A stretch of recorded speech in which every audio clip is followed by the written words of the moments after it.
What we have here is we have a lot of red blood cells that are stacked together in a formation called rouleau, where there's very poor circulation, very poor oxygen CO2 exchange. The red blood cells should be visible and separate like this one right here. Instead, they're stacked up, and there's multiple causes of that, including dehydration, poor digestion of protein, excess carbohydrates in the blood, sugars too high in the blood, and overall a low negative charge in the blood, where the potential, the zeta potential in the cells has been diminished, so cells just clump. Also, we have a lot of inflammation in the background. So you can see the sort of spider web formation in the background. That's inflammation. That can be caused by injury to the tissues. It can be caused by stress. It can be caused by liver not working properly and filtering the blood. Multiple causes of that too.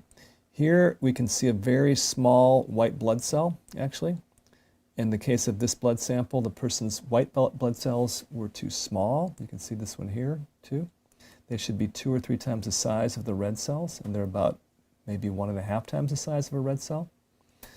So they're not in ideal shape. So this is the picture of a sample of blood I looked at within the last week.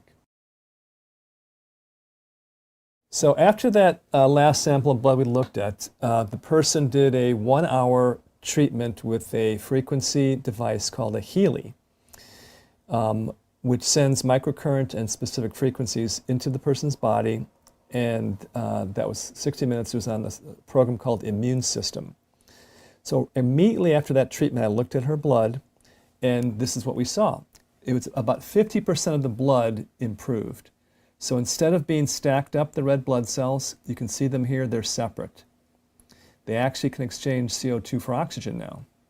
They can actually get the job done, what they need to be done. Interestingly also, her white blood cells were bigger, and the program she ran was Immune System. The white blood cells here, you can see, are about 2 times the size of the red cells. There's another white blood cell, more in the correct size.